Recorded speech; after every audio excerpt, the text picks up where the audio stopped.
Hello everyone, welcome back to my channel smart talk English 2.0। और friends, आज जो video में लेके आया हूँ उसमें हम इंग्लिश को आसान और इंटरेस्टिंग तरीके से सीखेंगे। और आज मैं आपको वो स्ट्रक्चर सिखाऊंगा जो आपकी स्पीकिंग को नेक्स्ट लेवल तक ले जाएंगे। These structures will help you speak naturally, confidently and fluently. और अगर आप भी इंग्लिश बोलते समय रुक जाते हैं तो यह वीडियो जो है आपके लिए ही बना है। Today we will learn those lines जो रोज की बातचीत में सबसे ज़्यादा काम आती हैं। और फ्रेंड्स, एक बात याद आपको ज़रूर रखना है कि इंग्लिश बोलना कोई बड़ी टफ बात नहीं है। आपको बस क्या करना है कि रेगुलरली प्रैक्टिस करना है और रुकना नहीं है। आप रेगुलर प्रैक्टिस करेंगे तो ऑटोमेटिकली आपको जो इंग्लिश है काफ़ी ईजी लगने लगेगी और लैंग्वेज जो है बहुत ही फैमिली लगने लगेंगी। That's why in this session we will learn with example, clarity and powerful explanation. Video के एंड तक आपको कॉन्फिडेंस मिल जाएगा कि आप तुरंत बोलना शुरू कर सकते हैं। And trust me friends, after today you will never get stuck while speaking English. आज हमें ऐसे स्ट्रक्चर जो है सीखने हैं जो क्या है आपके दिमाग में सीधे बैठ जाएं। These sentences will help you in daily life, at home, school, office, everywhere. और अगर आप इंग्लिश बोलना चाहते हैं friends but don't know where to start, तो this is the right place. Start from here, because मैं आपको वहीं सिखाऊंगा जो रियल कॉन्वर्सेशन में क्या है यूज होता है। ठीक है, आप देखेंगे कि छोटी छोटी जो इंग्लिश लाइन है वो कितना बड़ा चेंजेस ला सकती हैं आपकी लाइफ में। These structures are taken from daily conversation patterns that real people use. तो वीडियो आपको क्या है बहुत ही ज़्यादा ध्यान से देखना है, लेकिन क्योंकि हर एग्जाम्पल आपकी स्पीकिंग को क्या करेगी, पॉलिश करेगी। तो आपको केयरफुली इस वीडियो को वॉच करना है और जो चीज़ें आपको क्या है पहले टफ लगती थी वो आपको आसान लगने लगेंगी। बस आपको इस वीडियो को एंड तक देखना है और जो मैं एग्जाम्पल दूँ उनको साथ साथ बोलते जाना है। You will feel a big improvement by the time this video ends. Remember, practice is the key and I am here to guide you properly. आज की क्लास पूरी तरह क्या है प्रैक्टिकल होने वाली है। थोड़ा बहुत इसमें क्या थ्योरी तो रहेगी, बिना थ्योरी के कुछ काम ही नहीं होगा। सो get ready.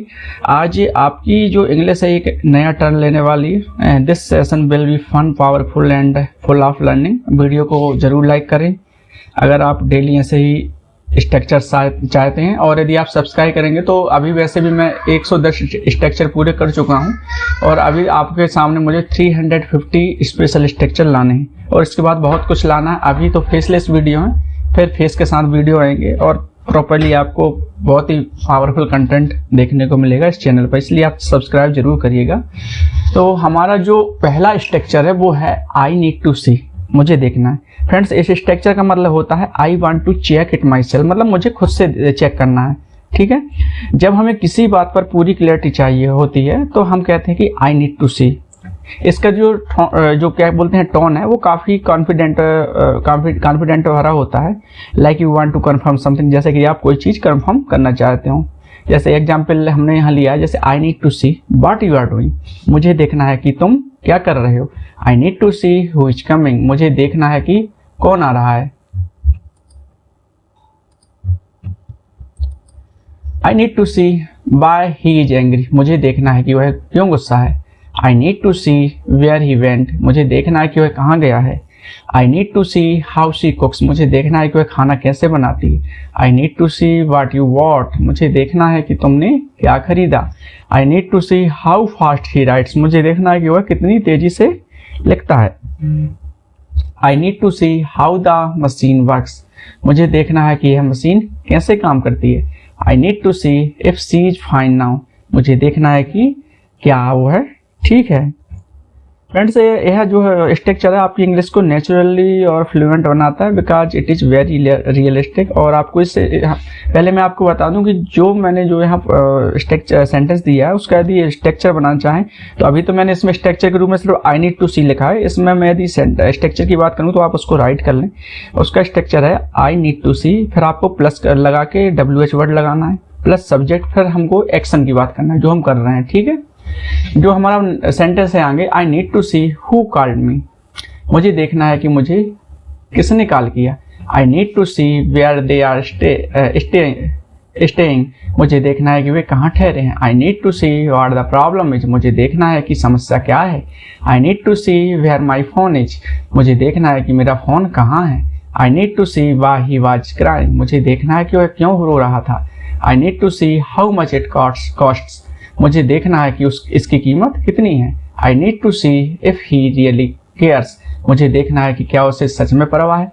I need to see how she dance, मुझे देखना है कि वह कैसे नाचती है। I need to see when they will come, मुझे देखना है कि वे कब आएंगे। तो बस फ्रेंड्स आपको एक बात याद रखना कि यह तब बोलें आप जब आप किसी चीज को खुद अपनी आंखों से कंफर्म करना चाहते हैं, तब आपको आई नीड टू सी का यूज करना है, ठीक है। अब जो हमारा नेक्स्ट स्ट्रक्चर है वो है the movement plus subject plus verb की सेकंड फॉर्म। जैसे ही फ्रेंड्स इसकी स्ट्रक्चर की बात करूं तो हम बोल सकते हैं यह स्ट्रक्चर शो करता है कि do action back to back, मतलब जैसे ही एक एक्शन हो जाए उसके तुरंत बाद दूसरा एक्शन हो जाए, मतलब कोई चीज पे जैसे हुई उसके तुरंत बाद ही दूसरी चीज हो जाए।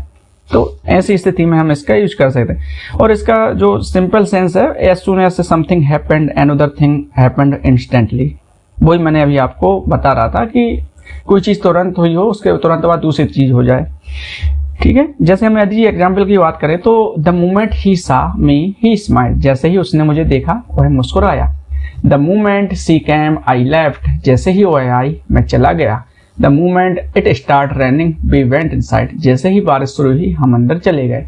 The moment he called I picked up the phone, जैसे ही उसने कॉल किया मैंने फोन उठाया। The moment she heard the news she cried, जैसे ही उसने खबर सुनी वह रो पड़ी। The moment the teacher entered everyone stood up, जैसे ही शिक्षक अंदर आए सभी खड़े हो गए। The moment he touched it broke, जैसे ही उसने उसे छुआ वह टूट गया। The moment I reached home it start running, जैसे ही मैं घर पहुंचा बारिश जो थी शुरू हो गई। दोस्तों यदि मैं इस स्ट्रक्चर की बात करूं तो ये क्या है, स्टोरी लाइन को भी और बेहतर बना देता है ना। जब आप कोई क्विक रिएक्शन बताना चाहते हो तो यह सबसे परफेक्ट स्ट्रक्चर है। और एक बात आपको याद रखना है कि आप जो पहला एक्शन है वो पास्ट टेंस में होगा और दूसरा एक्शन भी क्या है, इमीडिएटली पास्ट टेंस में होगा, है ना। दोनों ही पास्ट में होंगे, लेकिन जो पहला एक्शन होगा पास्ट में और दूसरा इमीडिएटली तुरंत ही क्या है, दूसरा जो सेंटेंस है वो भी पास्ट में ही बन जाएगा। जैसे अभी हमने यहाँ देखा था, the moment the light went of children screamed, जैसे ही लाइट गई बच्चे चिल्लाने लगे। The moment she saw the gift she become happy, जैसे ही उसने गिफ्ट देखा वह खुश हो गई। तो यह जो यहाँ का जो सेंटेंस बना वो इमीडिएटली पास्ट में बना, तुरंत ही बना ना, तुरंत हो जाना कोई चीज का। और फ्रेंड्स आप इसे रियल लाइफ में भी यूज कर सकते हैं, जैसे लाइक डेली रूटीन रिएक्शंस दिखाने में या सरप्राइज कुछ बताने में, है ना। इसे यूज करने में आपकी इंग्लिश थोड़ी अच्छी लगेगी और एडवांस लेवल पर लगेगी और एक्सप्रेसिव भी लगेगी। यह सुनने वाले को भी फील कराता है कि सब कुछ क्या है, जल्दी हुआ है ना। सुनने वाले को भी लगता है कि ये जो बोल रहा है वो कुछ, मतलब जो हम सेंटेंस पूरा बोलेंगे तो सुनने वाले को लगेगा कि यह कुछ चीज जल्दी में हो गई है। जैसे the moment I open the book I found a letter, जैसे ही मैंने किताब खोली मुझे एक चिट्ठी मिल गई। The moment he heard my voice he came running, जैसे ही उसने मेरी आवाज सुनी वह दौड़ता हुआ आया। The moment we sat down the bell rang, जैसे ही हम बैठे घंटी बज गई। The moment she finished eating she left, जैसे ही उसने खाना खत्म किया वह चली गई। The moment he turned around he saw a dog, जैसे ही उसने पीछे मुड़ा उसने एक कुत्ता देखा। The moment I touched water it felt cold, जैसे ही मैंने पानी को छुआ वह ठंडा लगा। The moment he heard the song he remembered her, जैसे ही उसने गाना सुना उसे उसकी याद आ गई। The moment she open the door the cat run out, जैसे ही उसने दरवाजा खोला बिल्ली बाहर भागी। The moment he finished writing I checked the paper, जैसे ही उसने लिखना खत्म किया मैंने पेपर चेक किया। तो फ्रेंड्स इस स्ट्रक्चर की बात करें तो इस स्ट्रक्चर का पर्पस सिर्फ एक वर्ड है, इमीडिएटली, यानी तुरंत होना, किसी चीज के बाद तुरंत किसी दूसरी चीज का घटित हो जाना, है ना। प्रैक्टिस करते समय याद रखना है कि पहला काम होते ही दूसरा काम ऑटोमेटिकली स्टार्ट हो जाता है। अब जो हमारा नेक्स्ट स्ट्रक्चर है वो है even if I want to. Friends यदि इस स्ट्रक्चर की बात करें तो इस स्ट्रक्चर का मीनिंग होता है चाह कर भी नहीं हो पाता, मतलब हम चाह रहे हैं लेकिन हो नहीं पाता। तो यानी आप कोशिश कर रहे हैं but still you can't do it. यदि हम इसके एग्जाम्पल जो मैंने दिए यहाँ पे उनकी बात करें तो I can't forget you even if I want to, मैं चाहकर भी तुम्हें भूल नहीं सकता। I can't forgive him even if I want to, मैं चाहकर भी उसे माफ नहीं कर सकता। तो फ्रेंड्स यहाँ पे आप देख रहे होंगे कि इसका जो यूज कर रहे हैं हम एक इमोशनल वे में भी कर रहे हैं, प्रैक्टिकल वे और डेली लाइफ, तीनों सिचुएशन में हम इसका यूज कर सकते हैं। और इसमें दो चीजें आपको देखी होंगी, एक तो इसमें इच्छा हो रही है, इच्छा की बात हो रही है, मतलब वांट चाहिए, किसी चीज की। और यहाँ पे जो दूसरी बात हो रही कांट, मतलब मजबूरी की बात, मतलब जब हमें सेंटेंस में दो चीज बताना हो कि इच्छा भी जाहिर करना हो और मजबूरी भी जताना हो, तब हम ऐसे स्ट्रक्चर का यूज करते हैं। Even if I want to, I can't forgive him even if I want to, मैं चाहकर भी उसे माफ नहीं कर सकता। I can't help you even if I want to, मैं चाहकर भी तुम्हारी मदद नहीं कर सकता। I can't leave this job even if I want to, मैं चाहकर भी यह नौकरी नहीं छोड़ सकता। I can't talk to her even if I want to, मैं चाहकर भी उससे बात नहीं कर सकता। I can't sleep early even if I want to, मैं चाहकर भी जल्दी नहीं सो सकता। फ्रेंड्स, आप देख रहे होंगे कि जो स्ट्रक्चर है वो स्ट्रॉन्ग इमोशन शो कर रहे हैं, है ना, जैसे लव का, एंगर, गिल्ट का, हेल्पलेसनेस, इस टाइप के जो चीजें हैं जो शो करती हैं इस तरीके के स्ट्रक्चर में। जब आपको कहना हो मैं कुछ करना चाहता हूं बट कर नहीं पा रहा, तब यह बेस्ट है। यह दिखाता है कि इच्छा है लेकिन आदत या क्या है, सिचुएशन अलाउ नहीं कर रही है। और इसे बोलने से आपकी क्या है, इंग्लिश भी थोड़ी नेचुरल एक्सप्रेसिव लगती है, तो आप इसका यूज करें। और मैं यदि इस स्ट्रक्चर की बात करूं तो मैंने यहाँ जो आपको स्ट्रक्चर दिया था even if I want to, तो इसके लिए मैं पूरा फार्मूला बनाए, तो इसके लिए आपको क्या करना है, आप नोटबुक में नोट कर सकते हैं। आई कांट लगाने के बाद फिर आपको प्लस लगाना है, फिर वर्ब की फर्स्ट फॉर्म लगाना, फिर उसके बाद आपको इसको ऐड करना है प्लस करके। कहाँ थे हम थे शायद यहाँ I can't travel now even if I want to, मैं चाहकर भी अभी यात्रा नहीं कर सकता। I can't meet him even if I want to, मैं चाहकर भी उससे नहीं मिल सकता। I can't cook today even if I want to, मैं चाहकर भी आज खाना नहीं बना सकता। I can't refuse him even if I want to, मैं चाहकर भी उसे मना नहीं कर सकता। I can't make time even if I want to, मैं चाहकर भी समय नहीं निकाल सकता। I can't call you even if I want to, मैं चाहकर भी तुम्हें कॉल नहीं कर सकता। I can't explain it even if I want to, मैं चाहकर भी इसे समझा नहीं सकता। I can't focus even if I want to, मैं चाहकर भी ध्यान नहीं लगा पाता। I can't go outside even if I want to, मैं चाहकर भी बाहर नहीं जा सकता। I can't deny the truth even if I want to, मैं चाहकर भी सच से इनकार नहीं कर सकता। तो बस आपको यही याद रखना है बात कि वांट टू जो है इच्छा दिखाता है, और कांट जो है क्या है, मजबूरी को दिखाता है। अब जो हमारा नेक्स्ट स्ट्रक्चर है वो है नथिंग कैन बी ऑफ, कुछ भी नहीं हो सकता। फ्रेंड्स, जब कोई चीज पूरी तरीके से बेकार हो जाए तो हम इस स्ट्रक्चर का इस्तेमाल कर सकते हैं। ठीक है, जैसे nothing can be of you, तुम्हारा कुछ भी नहीं हो सकता। Nothing can be of him, उसकी कुछ भी नहीं हो सकता। यहाँ पे थोड़ी मीन एरर बहुत सारे सभी सेंटेंस में देखने को मिलेगी थोड़ी सी, लेकिन मैं बोलता जाऊंगा तो आप क्लियर करते जाना। Nothing can be of him, उसका कुछ भी नहीं हो सकता। Nothing can be of this phone, इस फोन का कुछ भी नहीं हो सकता। इसको इग्नोर करना, की जगह का करना है। Nothing can be of this machine, इस मशीन का कुछ भी नहीं हो सकता। Nothing can be of such A people, जैसे ऐसे लोगों की या ऐसे लोगों का कुछ भी नहीं हो सकता। Nothing can be of this phone, इस प्लान का कुछ भी नहीं हो सकता। Nothing can be of this system, इस सिस्टम का कुछ भी नहीं हो सकता। यहाँ पे आप इसको इग्नोर करना, इसकी जगह का करते जाना। Nothing can be of her Vikas, she doesn't listen, उसका कुछ भी नहीं हो सकता क्योंकि वह सुनती ही नहीं है। Nothing can be of him now, अब उसका कुछ भी नहीं हो सकता। Nothing can be of your anger, तुम्हारे गुस्से का कुछ भी नहीं हो सकता।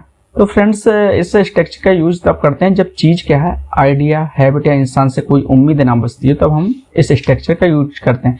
और एक बात और याद रखना कि ये थोड़ा स्ट्रिक्ट और फाइनल जजमेंट वाला टोन देता है इस तरीके का स्ट्रक्चर, इसलिए इसको आपको सोच समझ कर यूज करना है ना, हर कहीं यूज नहीं करना। जैसे मैं एग्जांपल लें कोई, जैसे nothing can be of your laziness, यानी आलस कोई फायदा नहीं, मतलब कुछ भी नहीं हो सकता, मतलब तुम्हारे आलस का कुछ भी नहीं हो सकता। तो यह सेंस देता है कि सिचुएशन जो है आप कंट्रोल से क्या है, बाहर है। और इसका विशेष तौर पर ध्यान दें कि इसका तभी जरूरत पड़ने पर ही यूज करें, क्योंकि यह सामने वाले को हार्म करता है, उसको थोड़ा क्या है, डिमोटिवेट करता है। जैसे हम किसी पर्सन से बोलें तब nothing can be of this idea, इस आइडिया का कुछ भी नहीं हो सकता। Nothing can be of your excuses, तुम्हारे बहानों की कोई कीमत नहीं है, कुछ नहीं हो सकता। Nothing can be of this broken laptop, इस टूटे लैपटॉप का कुछ भी नहीं हो सकता। Nothing can be of your laziness, तुम्हारे आलस का कुछ भी नहीं हो सकता। Nothing can be of this damaged file, इस खराब फाइल का कुछ भी नहीं हो सकता। Nothing can be of careless people, लापरवाह लोगों का कुछ भी नहीं हो सकता। Nothing can be of this torn cloth, इस फटे कपड़े का कुछ भी नहीं हो सकता। Nothing can be of this nonsense, इस बकवास का कुछ भी नहीं हो सकता। फ्रेंड्स आपको केयरफुली इसका यूज करना है क्योंकि ये नेगेटिव साउंडिंग स्ट्रक्चर है ना, लेकिन स्पीकिंग में ये बहुत यूजफुल है। तो आप जब आपको ठोस ओपिनियन देना हो तब इसका यूज करें ना। और स्ट्रक्चर मैंने आपको बता दिया है कि नथिंग कैन बी आपके बाद प्लस करके आपको नाउन लगाना है और कुछ नहीं करना। और यह तब बोलना है जब आपको सिचुएशन फुली यूजलेस लगे, है ना, तब। अब जो हमारा नेक्स्ट स्ट्रक्चर है वो है इन टर्म्स ऑफ के मामले में। यह स्ट्रक्चर जो है क्या है, किसी चीज के पर्टिकुलर एस्पेक्ट की बात करने के लिए बहुत ज्यादा यूज होता है। और इसका मीनिंग है, अगर हम इसे इस एंगल से देखें, जैसे इन terms of quality this product is best, गुणवत्ता के मामले में यह क्या है, उत्पाद सबसे अच्छा है। In terms of honesty he is perfect, ईमानदारी के मामले में वह परफेक्ट है। In terms of behaviour she is very polite, वह व्यवहार के मामले में वह बहुत विनम्र है। In terms of experience he is the best candidate, अनुभव के मामले में वह सबसे अच्छा उम्मीदवार है। In terms of speed this bike is great, speed के मामले में यह बाइक शानदार है। In terms of study she is excellent, पढ़ाई के मामले में वह बहुत अच्छी है। In terms of confidence he is strong, आत्मविश्वास के मामले में वह मजबूत है। In terms of skills she is outstanding, कौशल के मामले में, स्किल के मामले में वह क्या है, बहुत बेहतरीन है। In terms of looks this place is beautiful, looks के मामले में यह जगह सुंदर है। इन टर्म्स ऑफ प्राइस या प्राइज दिस इज अफोर्डेबल, कीमत के मामले में यह सस्ता है। In terms of taste this food is amazing, स्वाद के मामले में खाना शानदार है। In terms of design this dress is perfect, design के मामले में यह ड्रेस जो है परफेक्ट है। In terms of rules you are correct, नियमों के मामले में तुम सही हो।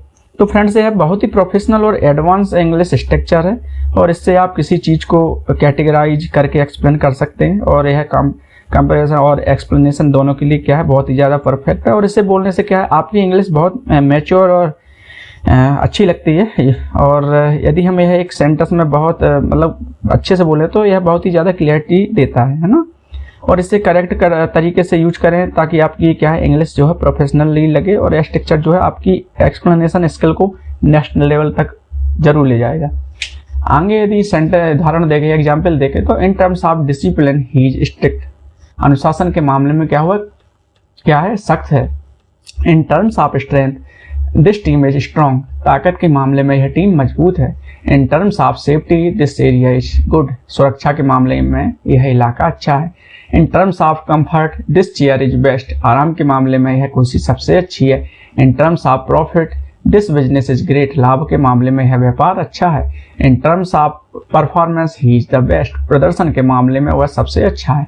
इन terms of behaviour children need improvement, व्यवहार के मामले में बच्चों को सुधार की जरूरत है। अब नेक्स्ट स्ट्रक्चर है जो है गेट विंड ऑफ, भनक लगना, किसी चीज की भनक लग जाना। फ्रेंड्स यही एक स्टाइलिश और आइडियोमेटिक इंग्लिश एक्सप्रेशन है, ठीक है, जैसे भनक लग जाना, आप जैसे कि आप समझ पा रहे होंगे, यानी किसी बात की हल्की सी खबर लग जाना, है ना, भनक लग जाना। थोड़ा सा मतलब पूरी जानकारी ना होना, बस छोटी सी उस बड़ी बात को लेकर थोड़ा सा आपको मालूम पड़ जाना, यह भनक, है ना। तो यह फ्रेंड्स यह ड्रामेटिक और सस्पेंस वाले सेंटेंस में बहुत अच्छा लगता है, जो गेट विंड ऑफ का मैं बात कर रहा हूँ। इसका मतलब क्या है, इसका जो टोन है सीक्रेटिव होता है, जैसे कोई हिडन चीज पता चल गई हो। और यह स्पोकन इंग्लिश में भी अट्रैक्टिव लगता है, जैसे he got wind of our plan, उसे हमारे प्लान की भनक लग गई है। He got wind of your secret, उसे तुम्हारे राज की भनक लग गई है। They got wind of our meeting, उसे हमारी मीटिंग की भनक लग गई है। I got wind of your fight, मुझे तुम्हारी लड़ाई की भनक लग गई है। She got wind of the surprise, उसे सरप्राइज की भनक लग गई है। He got wind of your promotion, उसे तुम्हारे प्रमोशन की खबर मिल गई है। She got wind of your marriage, उसे तुम्हारी शादी की भनक लग गई है। He got wind of the truth, उसे सच की भनक लग गई है। तो फ्रेंड्स इसकी जो आपकी इंग्लिश बहुत है, इससे क्या है, नेटिव और एडवांस फील देती है। तो यह सिंपल नहीं है, इसलिए इसे यूज करना आपकी स्पीकिंग को इम्प्रेसिव बनाता है।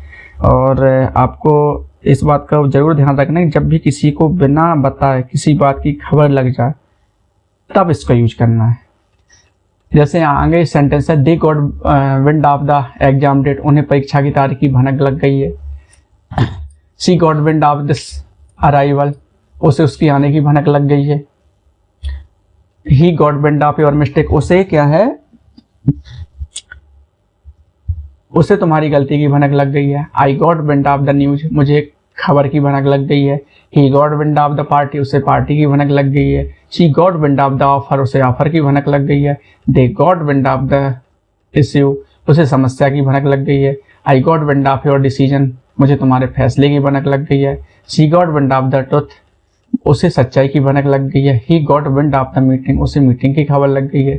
I got wind of your return, मुझे तुम्हारे लौटने की भनक लग गई है। तो आपको तभी यूज करना है इसका जब कोई बिना बताए किसी बात की खबर लग जाए, तो आपको इसका यूज करना है। अब जो हमारा नेक्स्ट स्ट्रक्चर है, ओवर स्मॉल थिंग्स, मैं पहले भी एक स्ट्रक्चर आपको बता चुका हूं, over small matters. Over small matters या ओवर स्मॉल थिंग्स दोनों ही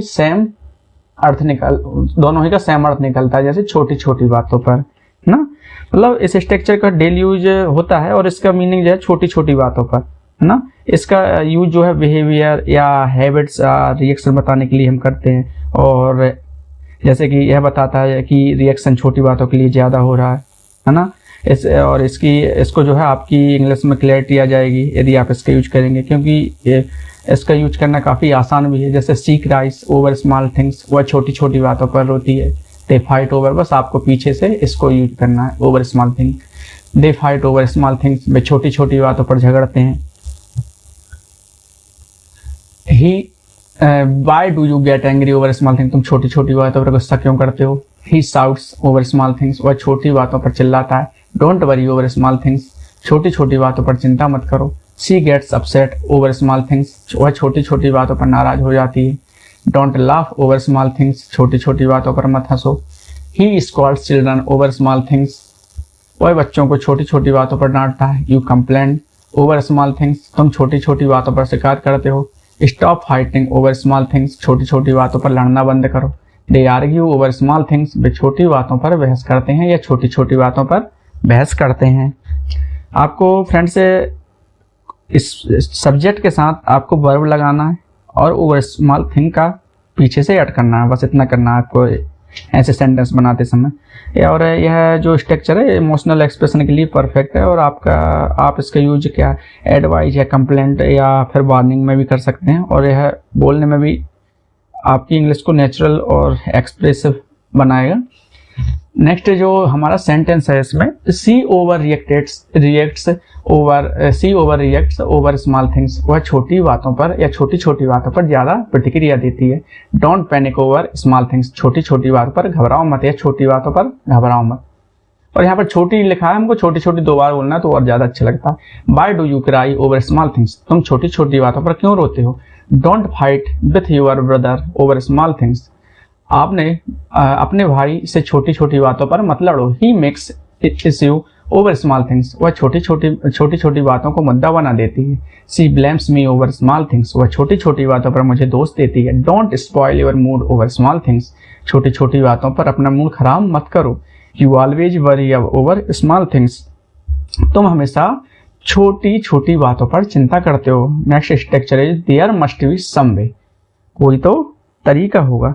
फ्रेंड्स यह स्ट्रक्चर बहुत ही पॉजिटिव और होपफुल वाला है।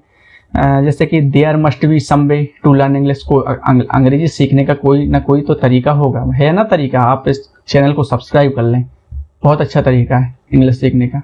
There must be some way to solve this, इसे हल करने का कोई ना कोई तरीका होगा। There must be some way to talk to her, उससे बात करने का कोई ना कोई तो तरीका होगा। There must be some way to understand him, उसे समझने का कोई तो तरीका होगा।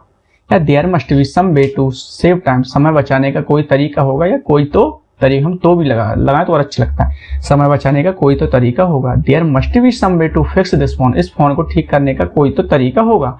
There must be some way to complete this work, यह काम पूरा करने का कोई तो तरीका होगा। There must be some way to contact him, उससे संपर्क करने का कोई तो तरीका होगा। There must be some way to impress her, उसे प्रभावित करने का कोई तो तरीका होगा। There must be some way to reduce stress, तनाव कम करने का कोई ना कोई तो तरीका होगा। There must be some way to earn money, पैसे कमाने का कोई तो तरीका होगा। There must be some way to reach on time, समय पर पहुंचने का कोई तो तरीका होगा। There must be some way to fix this issue, इस समस्या को ठीक करने का कोई तो तरीका होगा। There must be some way to stop him, उसे रोकने का कोई तो तरीका होगा। फ्रेंड्स यह जो स्ट्रक्चर है मोटिवेशन और प्रॉब्लम सॉल्विंग दोनों के लिए बेस्ट है ना। जब हम हार नहीं मानना चाहते तब यह खूबसूरत स्ट्रक्चर यूज करना है आपको।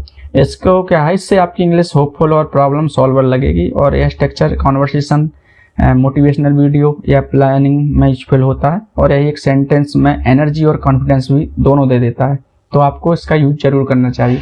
There must be some way to help her, उसकी मदद करने का कोई तो तरीका होगा। There must be some way to improve English, अंग्रेजी सुधारने का कोई तो तरीका होगा। फ्रेंड्स बस आपको स्ट्रक्चर का फार्मूला मैं यदि बताऊं तो there must be some way फिर टू लगाना, उसके बाद आपको वर्ब की फर्स्ट फॉर्म लगाना। There must be some way to protect nature, प्रकृति को बचाने का कोई तो तरीका होगा। मतलब ऐसे सेंटेंस आप बोलोगे तो क्या है, लोग समझेंगे कि आप सॉल्यूशन खोजने वाले इंसान हैं। और इसका टोन जो है हमेशा आपको देखना पॉजिटिव वाला ही है। बस वो नथिंग कैन बी वाला था वो थोड़ा नेगेटिव सेंस देता है, ये पॉजिटिव सेंस वाला है। There must be some way to protect nature, प्रकृति को बचाने का कोई तो तरीका होगा। There must be some way to motivate him, उसे प्रेरित करने का कोई तो तरीका होगा। There must be some way to fix relationships, रिश्ते सुधारने का कोई तो तरीका होगा। There must be some way to stop fighting, लड़ाई रोकने का कोई तो तरीका होगा। इसका जरूर यूज करें क्योंकि ये काफी अच्छा सेंटेंस और पॉजिटिव फील देता है। हमारा जो नेक्स्ट स्ट्रक्चर है दिस इज व्हाट, यही तो। फ्रेंड्स जो मैंने ये स्ट्रक्चर दिया आपको काफी, वो तो मैं सभी स्ट्रक्चर काफी अच्छे हैं इसलिए मैं बार बार बोलता हूँ काफी अच्छे स्ट्रक्चर हैं, तो आप इनका जरूर यूज करें। जो अब हमारा स्ट्रक्चर है नया दिस इज व्हाट, इस स्ट्रक्चर की बात करें तो यह क्या है, स्ट्रॉन्ग कन्फर्मेशन या रियलाइजेशन के लिए जो यूज होता है ना। और इसका मीनिंग होता है यही तो मैं कह रहा था, या यही तो मुझे चाहिए था, या यही तो हो रहा था। तो यदि हम इसके एग्जाम्पल की बात करें तो this is what I wanted to say, यही तो मैं कहना चाहता था। This is what you wanted, यही तो तुम चाहते थे। This is what I was thinking, यही तो मैं सोच रहा था। This is what he meant, यही तो उसका मतलब था। This is what I am talking about, यही तो मैं कह रहा था, या यही तो मैं इसके बारे में बात कर रहा था। This is what we need, यही तो हमें चाहिए। This is what she told me, यही तो उसने मुझे बताया।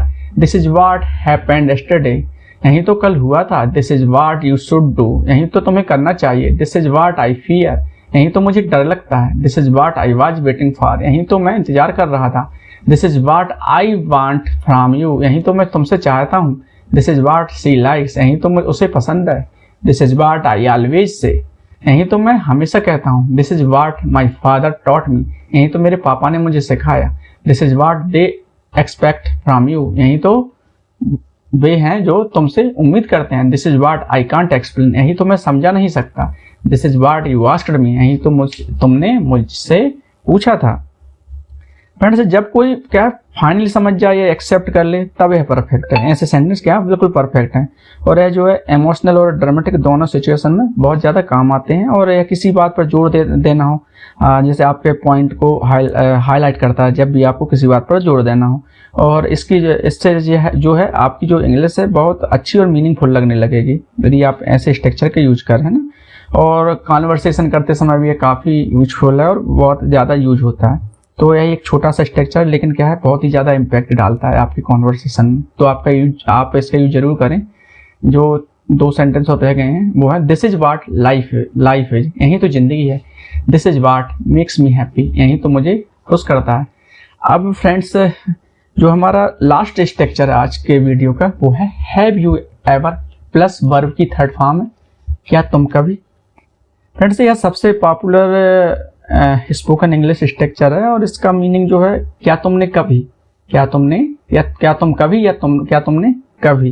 जैसे have you ever seen him, क्या तुमने उसे कभी देखा। Have you ever eaten pizza, क्या तुमने कभी पिज्जा खाया। आपको हैव यू एवर के साथ बस वर्ब की थर्ड फॉर्म जोड़ते जाना।